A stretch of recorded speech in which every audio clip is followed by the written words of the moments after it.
uvela lento umkhupha ke ngoku uPilato uMavlandi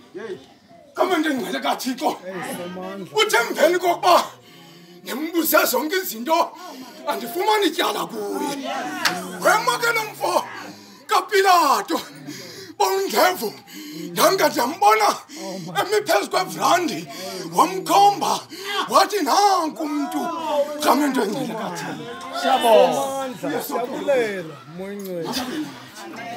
kayithi nanku umntu wayethetha ngoba ubona umuntu kuye ngaphakathi wayethetha into kokuba ubona umuntu onomoya kaThixo kamanje ngcwele kaThixo kayithi nanku umntu wayethi ubona umuntu olelanisa kamanje ngcwele kaThixo kayithi nanku umntu wayethetha into kokuba ubona ilungisa